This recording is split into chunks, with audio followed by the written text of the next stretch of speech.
Hello YouTube, bienvenue sur ma chaîne, c'est Genuine Girl. Aujourd'hui je vais vous parler de ma routine soin du corps. Donc je mets le paquet au niveau du soin du corps en ce moment. J'utilise pas mal de produits et certains de ces produits sont nouveaux. Enfin en tout cas je pense que je vous ai pas tout montré lors de ma dernière routine. Donc c'est l'occasion de faire une update.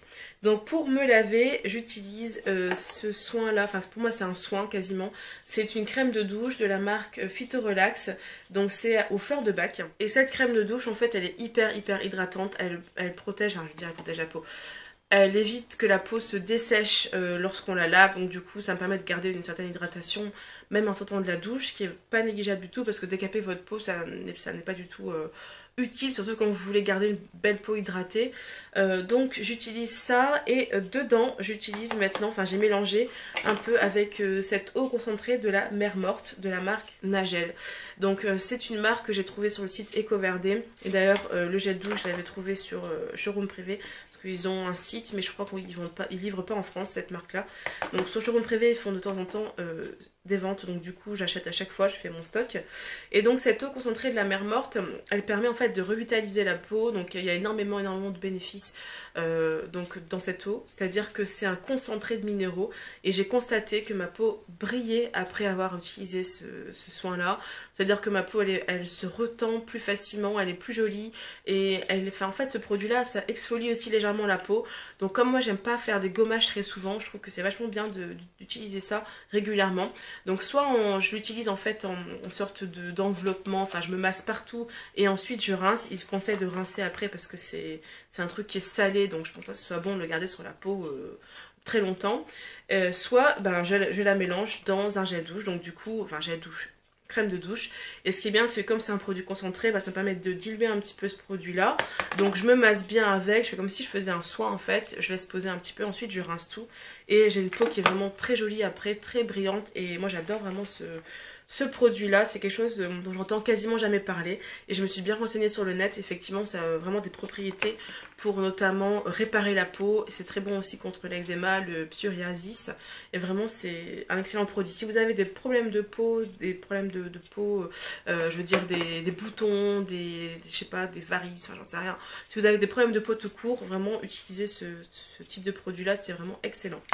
Ensuite, j'utilise de temps en temps un gommage. Donc c'est un gommage en fait avec à la poudre de riz bio de chez Avril. Donc c'est un gommage sans billes de plastique. Ça c'est très mauvais les billes de plastique pour l'environnement. Donc du coup j'utilise plus ce genre de produit. Et là c'est un produit qui a vraiment, on va dire, une sorte de gommage très fin. Enfin c'est un effet vraiment très léger sur la peau. Puisque moi j'ai arrêté de décaper ma peau tout le temps. Avant j'utilisais des gants et tout ça. Et j'en utilise vraiment de moins en moins. Ou vraiment très ponctuellement. Très peu souvent. Et ce gommage là il est vraiment excellent. Mais par contre je trouve qu'ils font énormément sur la peau. Donc il faut en appliquer je trouve beaucoup. Donc c'est pas forcément un produit économique. Heureusement qu'il n'est pas très cher. Et ensuite une fois que j'ai gommé ma peau. Donc ça c'est vraiment une fois par semaine. Une fois toutes les 2 semaines des fois quand j'ai la flemme. Et que je me suis bien lavée. Donc je rince et j'applique. Enfin je me sèche la peau mais je tamponne. Hein. Je me dessèche pas la peau pareil avec une serviette. J'applique en fait sur peau humide un lait pour le corps en général. Ben, surtout que là on est au printemps donc j'ai pas besoin d'une crème très forte. Donc j'utilise par exemple toujours de la marque Phyto Relax. Donc ce lait pour le corps énergisant aux fleurs de bac, c'est un lait pour le corps qui est très nourrissant. J'utilise aussi cette crème de massage, ils appellent ça massage, bon pour moi c'est une crème tout court, toujours de la marque Phyto Relax, j'adore cette marque là pour le corps. Donc qui permet de bien détendre, cette fois là c'est fleurs de bac mais pour se détendre. Donc j'applique bien, admettons sur les épaules, derrière la nuque, je masse et tout. Ensuite j'applique de temps en temps vraiment sur tout mon corps de l'huile d'aloe vera. Ça c'est une nouveauté dont je vais vous parler ou dont je vous ai parlé dans ma vidéo routine cheveux. Et enfin une nouveauté, c'est un produit que j'avais jamais vu en fait en magasin, même les magasins Afro. Donc je l'ai commandé sur le net, je vous mettrai le lien en barre d'infos. Et en fait c'est quelque chose qui est vraiment hyper puissant, mais même encore plus puissant je trouve que le gel d'aloe vera pour les peaux vraiment très déshydratées, qui ont vraiment besoin d'être retendues ou d'être réparées, notamment sur les vergetures. Ça fonctionne vraiment très bien. Alors bien sûr c'est pas quelque chose de miraculeux, ça va pas vous faire disparaître vos vergetures, mais je trouve que vraiment ça revitalise la peau. On sent qu'elle est nourrie et hydratée en profondeur. C'est un produit vraiment qui est excellent, dont je ne peux plus me passer maintenant. Donc j'utilise environ une fois par semaine ce produit là sur tout mon corps. Donc je masse bien, ensuite je vais me coucher. En général je l'applique, même des fois la journée aussi. Parce que ça, vous voyez, l'aloe vera c'est pas quelque chose qui est vraiment très gras. Même l'huile en fait, et ça laisse pas vraiment un fini très gras. Donc soit le soir, soit le matin, une fois par semaine, voire deux. Et aussi, à part la crème, j'utilise de temps en temps, soit en mélange avec la crème, soit tout seul, cette huile minceur affermissante de la marque Florence Nature. Ça c'est un produit dont je vous ai déjà parlé aussi.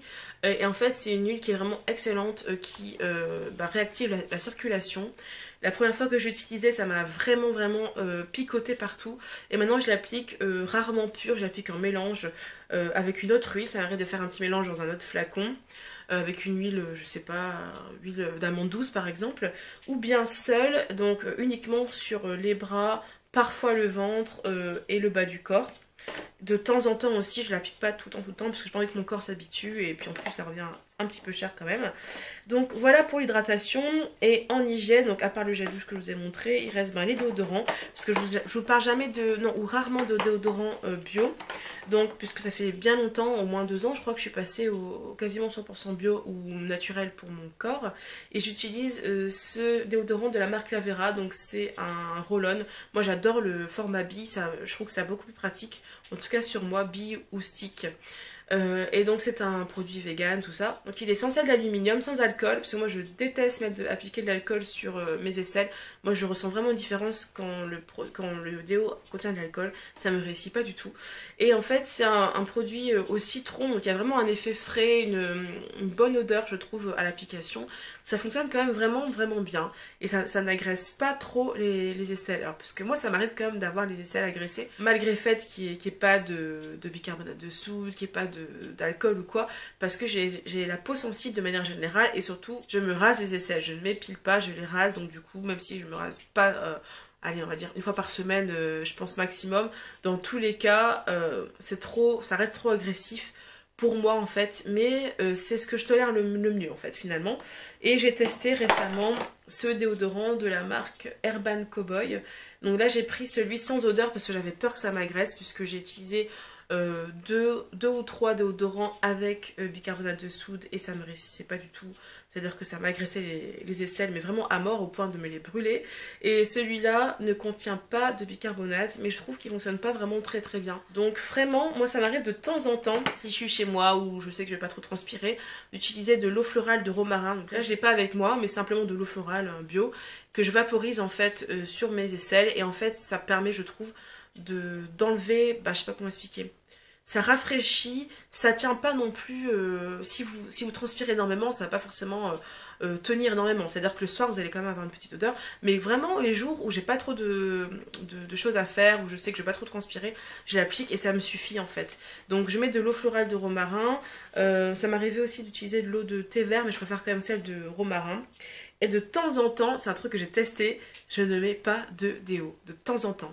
Parce que je laisse respirer mes aisselles. Et en fait, je trouve que moins j'agresse mes aisselles, moins j'ai tendance à avoir d'odeur. Faut savoir que ça fait 3 ans que je suis végétalienne, végane, et franchement, je pense que ça joue, parce que au tout début de mon changement alimentaire, j'avais encore un peu d'odeur, un tout petit peu, et là maintenant, plus ça va, moins j'en ai. Donc du coup, je peux vous conseiller de ne pas agresser vos aisselles tout le temps, parce que finalement, à force de décaper votre peau, à force de l'agresser, c'est là qu'elle réagit, et j'ai l'impression que ça maximise finalement la transpiration ou les odeurs quand je mets des déos agressifs, ou quand j'en mets vraiment systématiquement, même quand j'en ai pas besoin. Donc voilà, j'espère que la vidéo vous a plu, je vous dis à très bientôt, portez-vous bien, bye bye.